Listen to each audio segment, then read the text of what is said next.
welcome everyone, welcome. Justin M. Bailey here. For those of you who don't know me, my name is Justin M. Bailey. Hi, and I hope everybody's doing well in their little outposts of sorts, even though I know how much everybody's jonesing to finally get out of their outposts. I know that not just state governments, but individuals, more of us are just saying, you know what, fuck it, I can't take this isolation anymore. I need to go out there and start having a life again. The sad illogic of it is I want to go out there and start having a life again, except, oh, you're dead.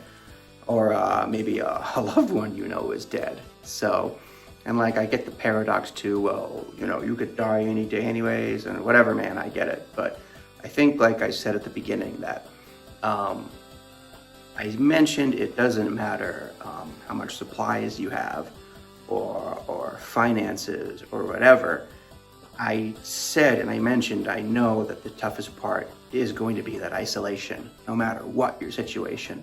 So I guess simultaneously, the other side of that is that said, if you think it's the financial reason or the fact that you need to go out there and have a social life, if you think that's it, I don't think it's that at all. Because no matter what, people just don't like being alone with themselves, do we? Do they? It's not that you're sick around being the wife. It's not that you're sick around being the kids or whatever. It's that you're sick around being yourself.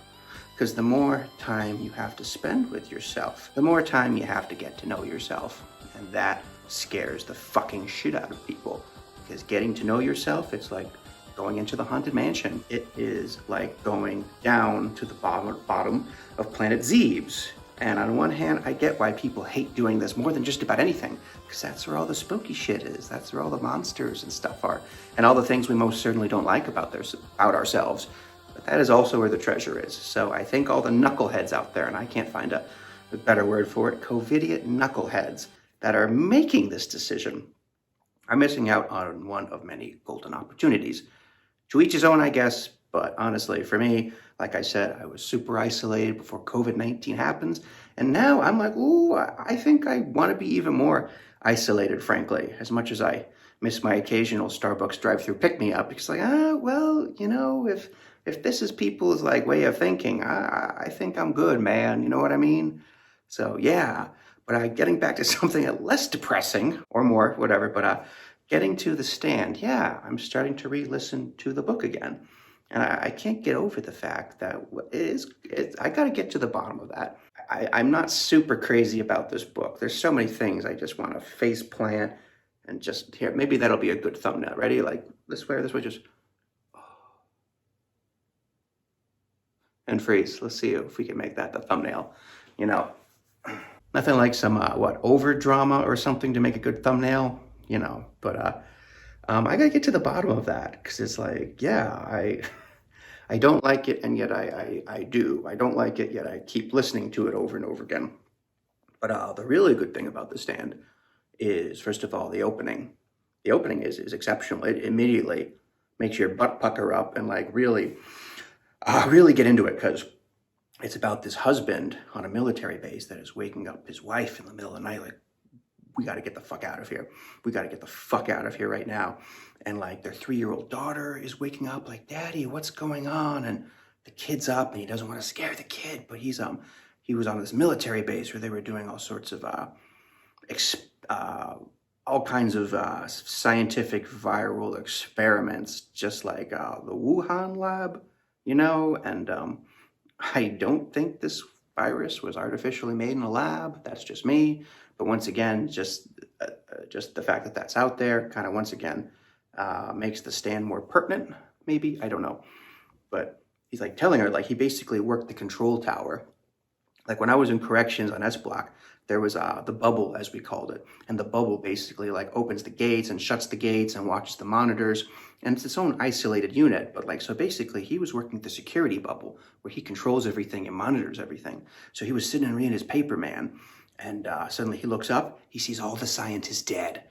And this device, like these sniffers, we'll call them, basically as soon as they sniff that there's some sort of virus in the air or something that's not supposed to be exposed in the air, it's immediately supposed to put the place on lockdown. But unlucky for the entire world, it did not work. So the entire world is going to get this virus, and 99.6% of the population at least is going to die because some idiot at some factory must have been sleeping on the job when they were building this device that was supposed to immediately smell virus and lock the place down. He was not supposed to get out of that place. For security reasons, obviously, because since he did get out, that's what spread the virus. And so he thinks he's safe. He thinks he doesn't have it. And so he's like, we got to get out of here right now. And he's like trying to spell to the wife so that she understands, like, honey, they're all dead. They're dead. Like, we got to get out. And he's talking about, okay, the wind is moving this way, so let's go this way. And it's already like, oh, fuck, this is real. It's on. So it's like, that's the one thing you got to say about The Stand. It is a great opening. And from there, Stu Redman, where, he's a likable and unlikable character. He's just some down on his luck, good old boy in East Texas where he ain't ever had a good lick in life, but gosh darn it, he still just is a positive, happy, hunky. They just lay it on so thin about Stu Redman. It's really annoying. He's just basically such even though he's been through so much, he's still such a great all-around heck of a guy. It's just too unbelievable. So you're like, yeah. So I'll have to do like specific videos about specific characters if needs to be. But yeah, anyways, so Stu Redman is kicking it at this gas station with a bunch of good old boys, and when out of nowhere, this crazy car is coming right at the gas station, like right at the pumps. They turn the pumps off in time so that, there's no explosions, but they find this guy sick as balls in there, and a wife and a daughter both puffed up to here like bullfrogs, black under the eyes, snot like dried up on there, and they're dead. And it's the guy from the base, and you're just like, oh, fucking shit. And your butt starts to pucker. So, yeah, it's on. The virus is spreading, and we get introduced to one of our big main characters, Stu Redman, who, once again, you don't hate the guy, but you don't really connect with him either, So, and then the next character, who I find really terrible, is the main female protagonist of the story up in Maine. Stu's in Texas. Franny Goldsmith's in Maine. And she strikes me as a really terrible version of the girl from Juno, because she's a college student and she was in love with this other fellow college student, and they both like study English and poetry or whatever. Anyways, long story short, she had sex for the first time, and with her boyfriend, and she was on the pill. And of course, lo and behold, a baby, she's pregnant. And, it's kind of interesting where you kind of see where Stephen King is going here, where he's like, one dumb factory mistake. This one dumb factory mistake made it so this sniffer didn't work properly, right? And so all this death is unleashed. So she was on the pill, but apparently the pill didn't work. So once again, one idiot asleep at some factory somewhere, and now life happens. Like now, even in the story of death, now the life of the story is birthing, and everybody always talks about they love Franny Goldsmith. I fucking hate Franny Goldsmith. I hate her. I don't think I'd say this ever about anybody living, but like fictional people, I hate that stupid bitch, and I hate her more than Rachel Dawes from the Batman movies. God, what a cunt that fictional character was. So yeah, no, she's a real bitch, because it's like one of those things where it sucks. Just suddenly, it does suck where you take you take the proper precautions and you still get pregnant, especially on your first time, especially when you're college and you're young and everything. This all sucks. But man, it's like she grinds on it for like a week or two, and then she basically just she like sneak attacks her boyfriend on this, and she totally just belligerently like rips the shit out of him. Do you know what I mean? Where like she oh man, really terrible, and it's like you feel like it's like it feels like she's seriously like taking it all on him, like she really wants to put all the blame on him. It feels that way because how else can you explain how much she attacked him? And not only that, I gotta double check as I listen to it again. After this virus happens, even though she's carrying his kid and chooses to carry his kid, you never hear this guy mentioned again. Like, did he die? Did she see him? Did she hear from him? She's like, I don't care, whatever. So I really have no idea why Franny Goldsmith is such a popular character. I know what Stephen King's trying to do, but really I feel Franny Goldsmith is such a clumsy ditz. In the first chapter, before she tells her boyfriend that she's pregnant, she like trips and like bites into her tongue and everything. So clearly, she's a clumsy idiot. She's a clumsy idiot, and whatever Stephen King is trying to say, I would say more that the three options were the boyfriend had super sperm, somebody fell asleep at the factory while making the pills, or B, she forgot, and then she forgot.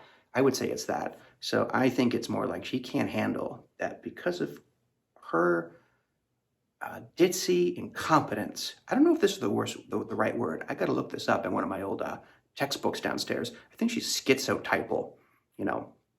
I do not like it at all. She's mental. I think she's the character I hate the most in all of Stephen King fiction. And I think she's one of the ones I dislike in all fiction. And once again, it does make me feel confused how everybody's like, oh, you can't help but fall in love with Franny Goldsmith. She's terrible. She's really terrible. I like Juno. I like her. She didn't emotionally stab and beat the shit out of her boyfriend when, as far as sex goes, it takes two to tango. So if anything, I think I have to tell my daughter the story older or later. I have to tell her all this to make her realize, look, no matter what precautions you take, keep in mind, this could happen. So if it does, so there. So two characters, all right, great beginning.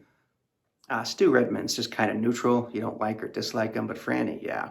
And the third is really interesting, Larry Underwood, where he's a total douche. He's first about him, where the one thing you really feel with Larry, and I think out of the three, he's much more likable than the other two.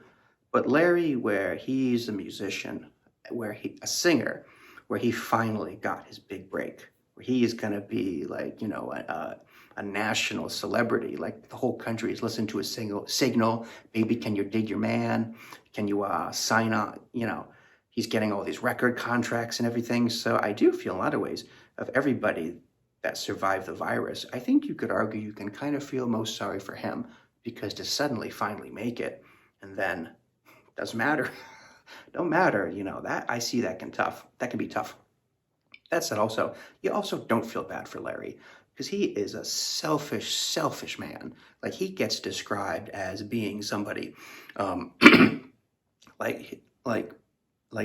he gets described as chewing on aluminum foil. He gets described as nails on a chalkboard, where he's just a taker, where he's just somebody where it's impossible for him to care about anybody but himself. And yet it takes this entire Armageddon scenario for him to actually finally learn to care for other people. And he becomes this very caring leader by character, but at the same time, so it's like, well, do you want to say wow, you really are a good guy deep down? Or do you want to be wow, it took all of this for you to finally stop being such a selfish dick? So, okay, these are our three characters, and it's just but the one thing I'll say, the Stu Redman character, what's really resonates about him, and what really, it's there's definitely characters where you just feel the Stephen King in it. Stu Redman grew up poor. Stephen King grew up poor. Stu Redman had to work all these back-breaking labor jobs just to help the family. Stephen King had to work all these back-breaking labor jobs to help the family. Stephen King understands poor. Stephen King understands just struggling to survive in America. So maybe that's what's cool about Stu Redman. And Larry Underwood, well, he's quite the talented musician. Stephen King's quite the talented writer, I gotta say.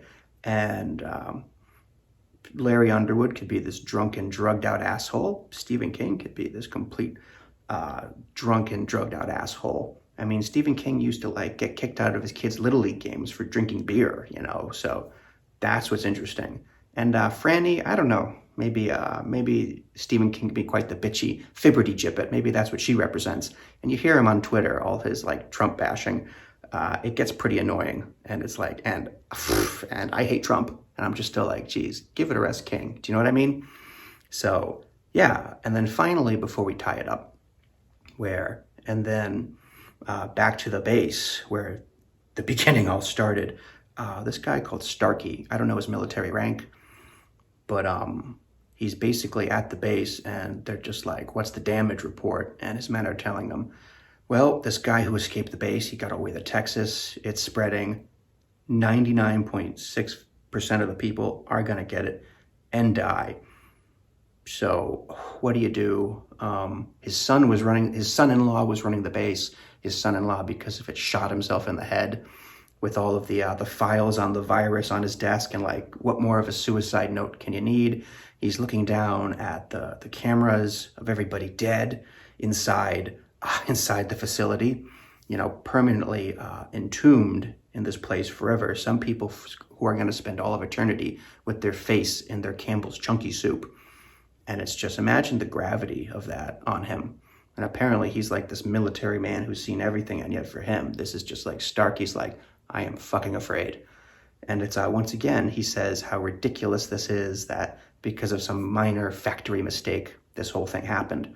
Oh, that is funny, going back to COVID-19. All it takes is just one minor random mistake, and this shit can happen, whatever it is. So it's like, once again, I think we should all feel very lucky that there's plenty of worse situations out there, like I said. And also, damn, I don't know, if you're going outside right now, if you're not wearing a mask, if you're going out there to quote unquote live again, are you doing the right thing? I'm Justin M. Bailey. I'll see you all again. Thank you. Bye.